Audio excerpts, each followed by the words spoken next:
Many women may like me, at least I'd like them to, in terms of my personality, my good looks, of course. I'm so handsome with my fur on my face that they've tied in knots and abused, but openly for my communication style, or my intellect, or my soulfulness. But as I say this with a little bit of humor and humility, and traditionally aspects of heritage and how I was raised and what I was expected to become, I can say to you that people often don't like me, partially because I'm so honest, authentic, and occasionally, perhaps, too transparent. But at the same time, we all have things that we don't disclose. Does that make us all liars? An up and coming author, Abby Pampouris, says we're all liars. And that is practically true and mildly untrue. Practically true because we might say, "You look marvelous," when we don't really mean it.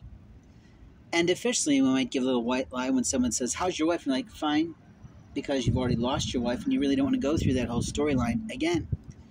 But at the same time, we all have privacy rights.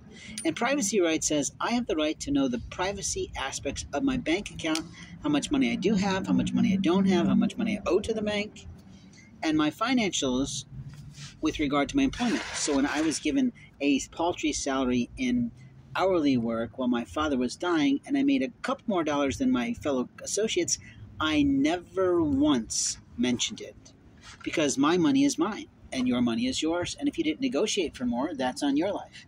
If I could have gotten more, that's on the company's life before God, and they should have given it to me. But I also knew that I was imperfect as an employee. But that doesn't mean I was trying to harm the company. It doesn't mean I was perhaps unhappy. It meant I was dealing with a lot of motherfucking shit that I couldn't talk about on the job, like the number of times that someone went into my apartment and stole from me and moved things around and harassed me. Or how my car was being utilized at night without my consent because someone had gone into my apartment and taken the keys and played around with the documents that showed the value of my car. In other words, the sales receipts of when I purchased my car outright for me after the loss of my favorite car, my Toyota RAV4, which was right for me and my family, my spouse, significant other, my Japanese wife, if you will, and my son, before all of that hell went loose and was over with.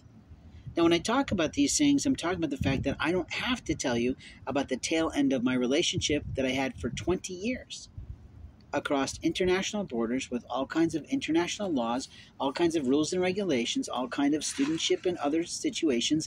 And the truth is because I am no longer a representative of what that was.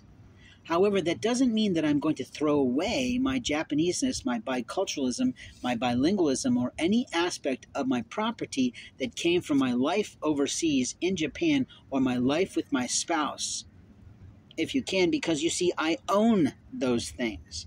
I purchased those things. I invested in those things with my hard-earned, personally incomed, discretionary dollars, meaning my money of choice. You see, if we have money that we have to use for our living, we have to pay for our sewage, we have to pay for our waste management, we have to pay for our apartments or our houses, our mortgages, we have to pay for our food, we have to pay for our services. But then there's other parts of our life that are our hobbies, like what we like to read, or what we like, in my case, to write and create.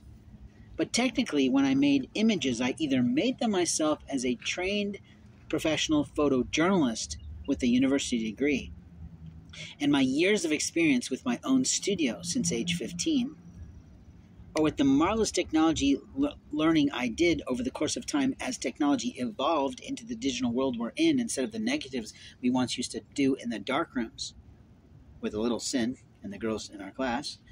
But openly, what I'm talking about is the evolution of time.